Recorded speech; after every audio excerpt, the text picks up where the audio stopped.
Go Yard. I got so much motherfucking design on right now. Break it down, bring it back, make it clap. I got 3 old thoughts, new block, where that thing. Bitches on my line, and you know they come straight. Hold up, what it not, 45, scope it cash like whoa. How you fucking with these hoes up? Assalamualaikum warahmatullahi wabarakatuh. Selamat siang Ibu. Perkenalkan, nama saya Nurul Asilawati Ramli dengan NIM 220-10896, kelas 1D program studi pendidikan ekonomi. Tujuan pembuatan video untuk memenuhi nilai ujian akhir semester dengan mata kuliah perkembangan peserta didik mengenai pembahasan karakteristik peserta didik. Pengertian peserta didik, ada banyak istilah untuk menyebut peserta didik, diantaranya murid, siswa, santri, anak didik, mahasiswa, dan lain-lain. Menurut pasal 1 ayat 4 UU Republik Indonesia nomor 20 tahun 2003 tentang sistem pendidikan nasional, peserta didik adalah anggota masyarakat yang berusaha mengembangkan dirinya melalui proses pendidikan pada jalur jenjang dan jenis pendidikan tertentu. Ada pula yang mendefinisikan peserta didik adalah orang yang menuntut ilmu di lembaga pendidikan, bisa disebut sebagai murid, santri, atau mahasiswa. Sedangkan dalam pendidikan Islam, peserta didik adalah individu yang sedang tumbuh dan berkembang baik secara fisik, psikologi, sosial, dan religius dalam mengarungi kehidupan di dunia dan akhirat. Yang berikut sifat-sifat yang harus dipenuhi peserta didik. Yang pertama, belajar merupakan proses jiwa. Seseorang siswa akan berhasil apabila ia mampu memahami bahwa proses belajar merupakan proses jiwa, bukanlah proses fisik. Yang kedua, belajar untuk menuntut konsentrasi, di mana murid memusatkan perhatian dan konsentrasi terhadap ilmu yang sedang dikaji dan dipelajarinya. Yang berikut, belajar harus bersikap tawadu.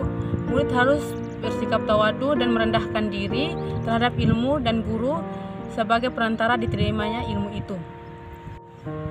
Murid tidak melibatkan diri dalam pendidikan atau diskusi tentang segala ilmu sebelum terlebih dahulu mengkaji dan memperkokoh pandangan dasar-dasar ilmu-ilmu itu. Yang berikut, murid hendaknya mampu mendeskripsi kehidupan yang akan datang. Materi selanjutnya adalah perkembangan dan pertumbuhan. Yang pertama, perkembangan merupakan proses yang tidak pernah berhenti dalam kehidupan manusia. Setiap individu akan mengalami perkembangan mulai dari masa embrio sampai masa lansia. Pertumbuhan adalah salah satu proses bertambahnya tinggi volume massa tubuh pada makhluk hidup. Tahap-tahap perkembangan dan pertumbuhan individu, yang pertama embrionik, yang kedua pasca embrionik atau bayi, yang ketiga masa kanak-kanak, yang keempat masa remaja, yang kelima masa dewasa, yang keenam masa lanjut usia. Dari selanjutnya, kebutuhan peserta didik diantaranya yang pertama, kebutuhan fisik. Fisik peserta didik mengalami pertumbuhan yang cepat, terutama pada masa pubertas. Yang kedua, kebutuhan sosial. Kebutuhan sosial yaitu kebutuhan yang berhubungan langsung dengan masyarakat agar peserta didik dapat berinteraksi secara langsung dengan masyarakat lingkungan. Yang ketiga, kebutuhan untuk mendapatkan status. Peserta didik pada masa remaja membutuhkan sesuatu yang menjadi dirinya berarti bagi masyarakat. Yang keempat, kebutuhan mandiri. Peserta didik pada usia remaja ingin lepas dari batasan-batasan orang tua dan mencoba untuk mengarahkan diri dan mendisiplinkan dirinya sendiri. Yang kelima, kebutuhan untuk berprestasi. Kebutuhan untuk berprestasi erat kaitnya dengan kebutuhan mendapatkan status dan mandiri. Yang keenam, kebutuhan ingin disayangi dan dicintai merupakan kebutuhan yang esensial karena dengan terpenuhi kebutuhan ini akan mempengaruhi sikap mental peserta didik. Yang berikut, 7, kebutuhan untuk curhat.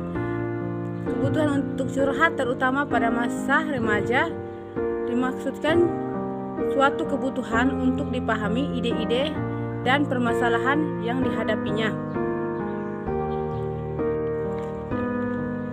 Yang kedelapan, kebutuhan untuk memiliki filsafat hidup Peserta didik pada masa remaja mulai tertarik untuk mengetahui kebenaran dan nilai-nilai ideal. Yang berikut, inteligensi peserta didik. Inteligensi atau kecerdasan dalam bahasa Inggris disebut intelligence dan bahasa Arab disebut al-zaka.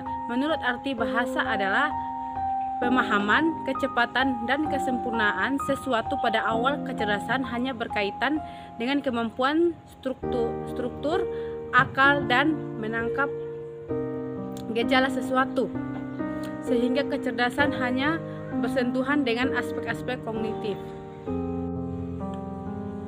Yang berikut, 1. Kecerdasan intelektual adalah kecerdasan yang menuntut pemberdayaan otak, hati jasmani, dan pengaktifan manusia untuk berinteraksi secara fungsional dan dengan orang lain. Yang kedua, kemampuan emosional, yaitu kemampuan untuk bermotivasi sendiri, bertahan menghadapi frustasi,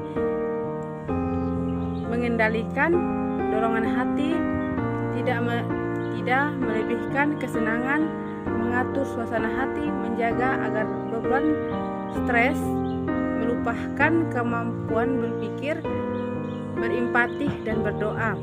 Yang ketiga, kecerdasan spiritual.